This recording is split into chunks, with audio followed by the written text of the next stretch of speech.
So Tinubu's government has come out to acknowledge that they lied, and they have retracted their statement that Japan did not create a special visa category for Nigerians. Stay with me to the end of this video to understand what transpired. Good evening, everyone. Thanks for joining me in this video. Today is 27th day of August 2025. Yesterday was 26th. I published a video about the lies of the Tinubu's administration, especially what transpired 4 days ago, where they came to tell Nigerians that there is a special visa category that the Japan government has reserved for Nigerians and so on and so forth. They actually made that statement. They actually said it. Now, in the process of trying to verify the information, we discovered that this is false. So that was the reason why we put pressure, because the lies cannot continue like this. People who are less than 100 people are funding more than 200 million people. It doesn't make sense at all. Now, I saw this news from Sowore reporters, Premium Time, and some other news outlet. They published that Tinubu government retracts false claim that Japan proposed special visas for skilled Nigerians. So, for those of you who were angry that I said Tinubu's administration lied,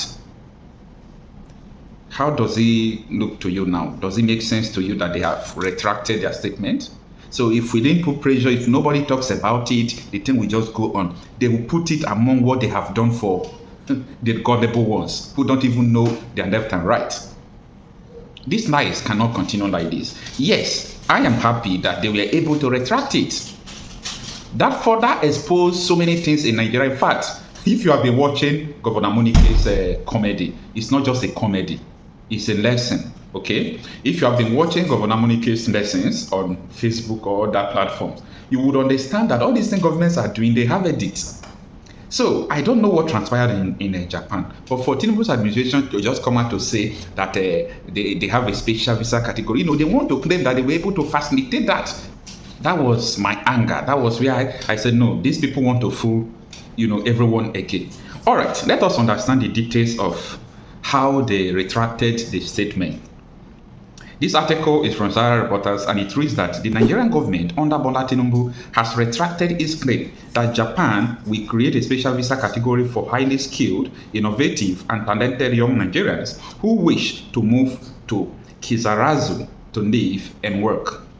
In a statement signed on Wednesday by Abiodun Oladunjoye, Director of Information at the State House, it was clarified that the Japan International Cooperation Agency JICA designated Kisarazu as a hometown for Nigeria, with no mention of the purported introduction of a special visa category for Nigerians.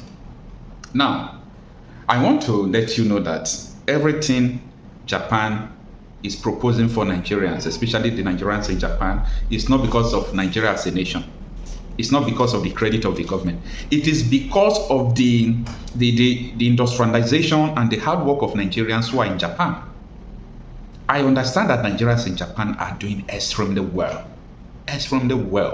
in all sectors, and they are making it big.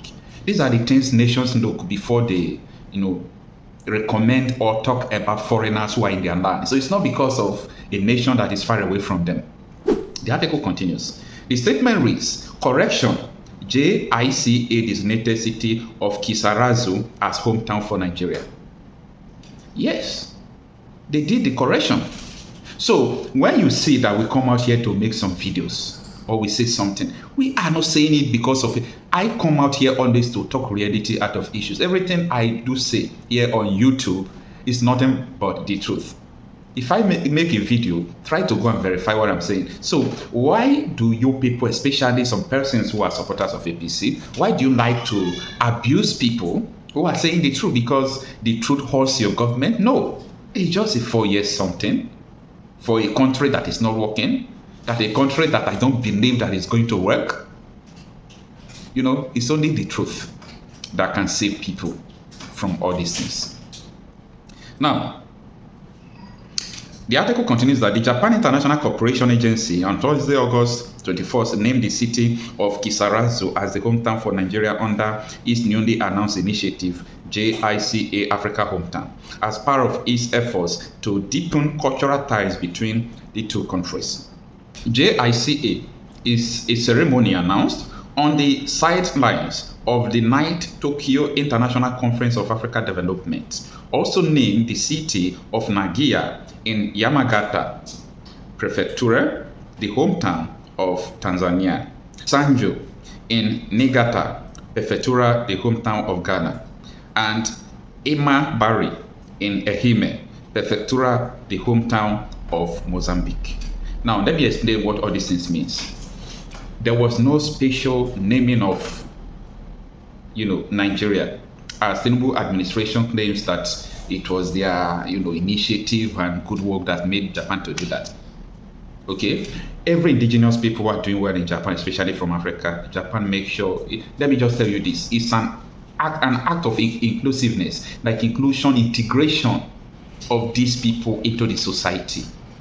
That is what I think that happened. So that is what I know that happened. So it's not about the government of any country facilitating that, not it. Don't ever believe that a politician is a leader. Don't ever believe that. Because the system that we have produces politicians. It doesn't produce leaders. And so you can have a politician who knows nothing about leadership and he's leading you. Politicians are concerned about the next election. That's all they're interested in. That's why they cannot be leaders. But leaders are different. Leaders are concerned about the next generation.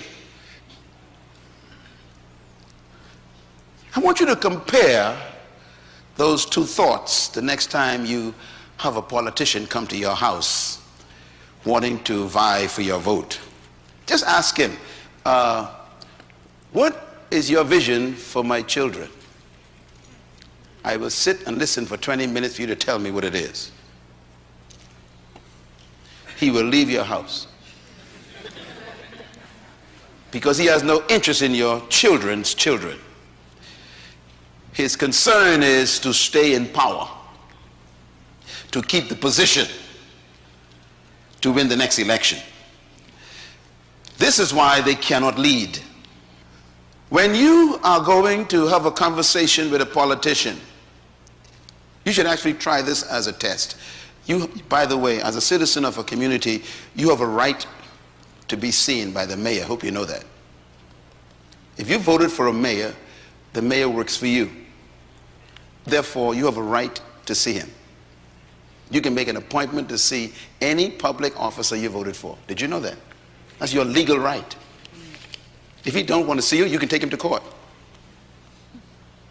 That's democracy. So I want you to make an appointment to go and see your mayor or go and see your governor and just sit and say, I want 30 minutes with you, sir. And ask him about that list right there. Sir, what is your purpose for being in leadership in this city? What is your purpose? The first question will make him very nervous. Second question, what is your passion for our community? He'll be wondering what you're talking about. What are you talking about? I just want to build roads and bridges and provide jobs. No. What is your passion? And this is why we need to question the leaders we have. And so I have a little thought here. I call it politics versus leadership. Let's talk about it for a second.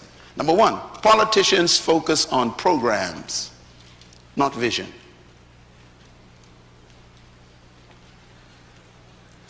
Number two, politicians' priority is securing the next election, not securing the next generation. Their focus is different. Number three, politicians are preoccupied with promises, not purpose. What we need is statesmen, stateswomen. We don't need more politicians. A statesman is an interesting human. A statesman thinks of the next generation.